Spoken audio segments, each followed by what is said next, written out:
Voilà. Donc ça, c'est pour ce qui est de la situation du passage. Bien, nous allons, s'il vous plaît, ouvrir avec moi l'œuvre, la pièce à la page 117. Nous allons maintenant lire. Moi, je préfère la méthode suivante, c'est de faire lire la scène en détail, c'est-à-dire ne pas prendre le passage dans sa globalité, mais faire plutôt une lecture linéaire. Et en parallèle avec la lecture, nous allons relever les éléments essentiels qui nous aideront à remplir les axes qu'on a mis déjà au tableau et puis de dégager la synthèse finale vers la fin de la séance. Alors je vais vous lire moi-même bien sûr. La scène commence par la didascalie où il y a Antigone à un pauvre sourire, elle baisse la tête, elle s'en va sans un mot vers les autres gardes, ils sortent tous. Le chœur entre soudain. C'est l'occasion d'ailleurs de vous rappeler que le chœur a double fonction dans la pièce. Alors vous vous rappelez, lorsque le chœur est apparu pour la première fois au milieu de la pièce, c'est pour définir la tragédie en opposition avec le drame. Mais à la fin, dans cette scène d'ailleurs, lorsqu'il a défini l'opposition entre drame et tragédie, il avait le rôle d'un porte-parole du dramaturge, de Jean Anouilh. Donc c'est comme s'il était le représentant de Jean Anouilh sur la scène. Vers la fin de la pièce, le chœur va avoir un autre rôle, c'est celui de la conscience de la pièce. On va dire même la conscience de Créon. Pourquoi ? Parce que le chœur intervient à un moment où il sensibilise Créon, même les autres personnages, à la gravité de la situation et aux choses terribles qui risquent d'arriver dans le palais de Thèbes. Alors nous allons voir ici que le chœur intervient à la fin comme la conscience de la pièce en général, comme l'esprit qui attire l'attention des personnages, qui sensibilise les personnages à peut-être mieux gérer la situation pour éviter la mort de quiconque, surtout pour éviter la mort d'Antigone. Alors justement, on va voir ce que va dire le chœur qui entre. Là, c'est fini pour Antigone. Maintenant, le tour de Créon approche, il va falloir qu'ils y passent tous.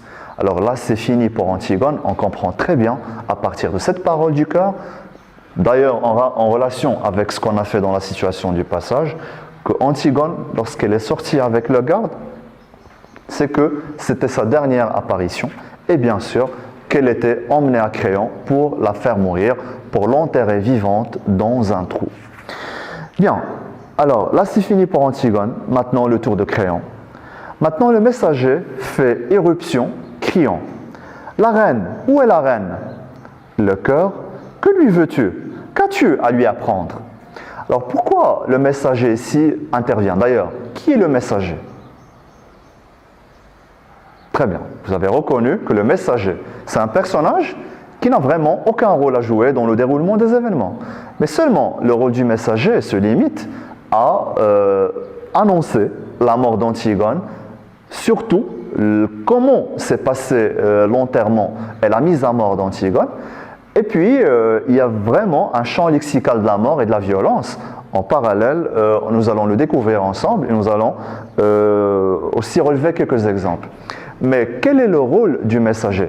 Pourquoi il est là pour nous apporter cette information? Pourquoi peut-être on ne peut pas présenter la scène de violence ou la scène de meurtre dans la pièce? Je vous laisse un peu réfléchir. D'ailleurs, c'est ça ce qu'on a essayé de mettre et on a essayé de le caractériser par le titre suivant, l'absence de la scène de meurtre. Pourquoi, à votre avis, dans la pièce, il y a absence de la scène de meurtre? Bien, vous avez tous trouvé la réponse, très bien. Il s'agit, bien évidemment, de la règle de la bienséance. Très bien. Alors, l'absence de la scène de meurtre, parce qu'il y a une règle dans la tragédie en général, qu'on appelle la règle de la bienséance. Alors, en quoi consiste cette règle de bienséance? Tout simplement, c'est d'éviter toute forme de violence, toute forme, je ne sais pas, de mots qui appartiennent même au langage vulgaire, que ce soit forme linguistique, physique ou verbale, qui peut choquer ou heurter le spectateur.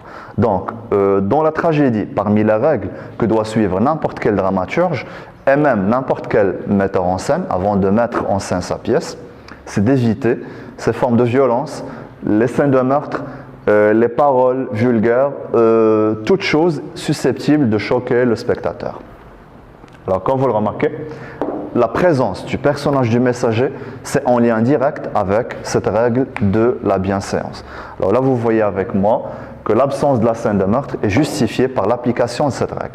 Nous allons voir ensemble comment le messager nous a décrit la scène de meurtre d'Antigone, c'est-à-dire comment on a mis à mort Antigone, et par la suite, comment Aimon lui-même est mort parce qu'il est intervenu au moment de la mise à mort d'Antigone. Je vais vous lire la scène du messager. Une terrible nouvelle. On venait de jeter Antigone dans un trou. Alors vous vous rappelez d'ailleurs que lorsque Antigone avait posé la question dans une scène, au garde, comment on va me faire mourir? Il a dit, on va vous murer dans un trou vivante pour ne pas souiller la ville de votre sang, etc. Alors une terrible nouvelle. On venait de jeter Antigone dans un trou. On n'avait pas encore fini de rouler les derniers blocs de pierre lorsque Créon et tous ceux qui l'entourent entendent des plaintes qui sortent soudain du tombeau. Chacun se tait et écoute, car ce n'est pas la voix d'Antigone. Normalement, tout le monde avait l'impression que c'était Antigone qui était seule dans le trou. Mais à un moment donné, lorsqu'une voix surgit subitement du trou, on s'est rendu compte qu'il existe un deuxième personnage avec Antigone. Alors, on va voir lequel. C'est une plainte nouvelle qui sort des profondeurs du trou. Tous se regardent Créon, et lui qui a deviné le premier, lui qui sait déjà avant tous les autres, hurle soudain comme un fou. Enlevez les pierres, enlevez les pierres. Alors, à votre avis, pourquoi Créon, c'est lui le premier qui a pu deviner la voix qui sortait du trou? Bien, parce que celui qui était dans le trou, c'était son fils Aimon. Et puisque c'est son fils, bien sûr, naturellement, c'est lui le premier qui est déjà apte à deviner la voix. Alors, regardez, l'ordre donné par Créon, enlever les pierres, la suite.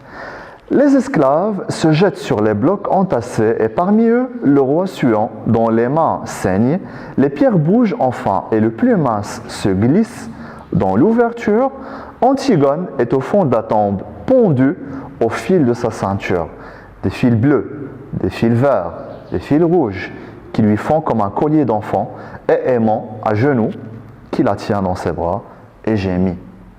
Alors finalement, là le messager nous décrit exactement et complètement comment Antigone était morte. Là il y a une chose quand même à analyser. Antigone est l'héroïne tragique. Et on avait vu que dans les caractéristiques du héros tragique, c'est qu'il est poursuivi par cette fatalité qui le condamne à mort inévitablement. Alors finalement, Aimon est venu pour sauver Antigone. Ça veut dire, nous comprenons que si Antigone a patienté un petit peu, quelques minutes, peut-être quelques secondes, elle aurait pu être sauvée par Aimon. Mais puisque la fatalité est là, Antigone n'a pas supporté de rester seule dans le trou et de mourir lentement, peut-être jusqu'à ce qu'elle meure de soif et de faim. Et qu'est-ce qu'elle a préféré? Elle a préféré de se suicider par les colliers de sa ceinture. Donc, en fin de compte, le suicide d'Antigone va entraîner, comme vous le voyez, la mort et le suicide d'Aimon. Alors, Aimon intervient. Pourquoi il a crié? Parce qu'il a trouvé que Antigone, qu'il vient sauver, est déjà morte et s'est déjà suicidée. Alors, on va voir la réaction de Aimon maintenant. On bouge un bloc encore et Créon peut enfin descendre. On voit ses cheveux blancs dans l'ombre parce qu'il y a un trou. Au fond du trou, il essaie de relever Aimon. Il le supplie. Aimon ne l'entend pas. Puis soudain, il se dresse, les yeux noirs, et il n'a jamais tant ressemblé au petit garçon d'autrefois. Il regarde son père sans rien dire. Une minute, et tout à coup, il lui crache au visage. Voilà la première réaction violente. Alors, vous comprenez avec moi maintenant pourquoi il y a cette règle de bienséance. Parce que Aimon, d'abord, il y a le suicide d'Antigone, chose qui est impossible à représenter devant le public. Il y a Aimon qui crache sur le visage de son père Créon, alors car il était fâché contre lui, car il l'a supplié avant, le cœur et lui, de ne pas mettre à mort Antigone, mais Créon aussi n'avait pas de possibilité, n'avait pas vraiment le choix, car la foule avait déjà connu l'information à l'extérieur et il était obligé d'exécuter Antigone. Alors en fin de compte, Créon, d'abord, avant, il lui crache au visage et tire son épée. Là, on comprend quoi? Que lorsqu'il tire son épée, peut-être, il allait tuer Créon. Mais Créon, c'est ça ce qu'il a cru lui-même. Hein. Il a bondi hors de portée de Aimon. Et puis, Aimon n'avait pas l'intention de tuer son père. Mais qu'est-ce qu'il a fait? Regardez. Alors Aimon le regarde avec des yeux, avec ses yeux d'enfant, lourds de mépris, et Créon ne peut pas éviter ce regard comme la lame. Aimon regarde ce vieil homme tremblant à l'autre bout de la caverne, et sans rien dire, il se plonge l'épée dans le ventre et il s'étend contre Antigone, l'embrassant dans une immense flaque rouge. Alors finalement, Aimon s'est suicidé en plongeant l'épée dans son ventre et puis en se couchant à côté de sa fiancée, à côté de sa bien-aimée Antigone. Et là, ça vous rappelle quelque chose, ça vous rappelle une réplique très importante dite par Antigone lorsqu'elle a compris la manière dont on va la faire mourir. Elle a dit « Ô tombeau, ô lit nuptial, ô ma demeure souterraine ». Et lit nuptial, on avait déjà dit que c'est le lit du mariage. Alors, les deux n'ont pas pu se marier dans la vie, alors ils se sont mariés dans la mort. C'est pour ça qu'ils sont l'un couché à côté de l'autre dans cette flaque rouge. Et ça vraiment, c'est ça ce qui signale la présence du champ lexical du tragique, la présence du moment tragique le plus grave de toute la pièce. Et c'est pour cette raison qu'il y a la règle de la bienséance, et c'est pour cette raison que le messager l'a apporté lui-même à sa manière. Bien, alors regardez-moi Créon maintenant. Créon entre avec son page. Ça y est maintenant, ce qui est fait est déjà fait. Antigone s'est suicidée, Aimon aussi. Je les ai fait coucher l'un près de l'autre. Enfin, ils sont lavés maintenant, reposés. Ils sont seulement un peu pâles, mais si calmes. Deux amants au lendemain de la première nuit. Ils ont fini, eux. Alors Créon vient de confirmer l'idée qu'on vient de dire, qu'il parle d'un mariage, mais après la mort, un mariage posthume. Donc, Créon dit « Je les ai fait coucher ». Est-ce que vous avez reconnu cette figure? Ok. Donc, j'entends que quelques-uns disent que c'est l'euphémisme. Très bien. Il s'agit d'un euphémisme. Pourquoi? Parce qu'on évite de dire un mot violent pour le remplacer par une expression atténuée, une expression beaucoup plus douce. Regardez-moi le cœur maintenant. Le cœur s'adressant à Créon, et c'est là où vous comprenez pourquoi j'ai dit au début que le cœur joue le rôle de la conscience de la pièce. Alors le cœur, pas toi Créon, il te reste encore quelque chose à apprendre. Eurydice, la reine, ta femme. Ah, là il y a un troisième choc qui va s'ajouter. Créon, une bonne femme, parlant toujours de son jardin, de ses confitures, de ses tricots, de ses éternels tricots pour les pauvres. C'est drôle comme les pauvres ont éternellement besoin de tricots. On dirait qu'ils n'ont besoin que de tricots. D'accord? Alors là, il y a deux figures de style. Regardez-moi la deuxième ligne de la parole de Créon. Elle parle toujours de son jardin, virgule, de ses confitures, virgule, de ses tricots, virgule, etc. Là, nous avons quoi? Nous avons, très bien, une énumération. Et bien sûr, c'est drôle comme les pauvres ont éternellement besoin de tricots. On dirait qu'ils n'ont besoin que de tricots.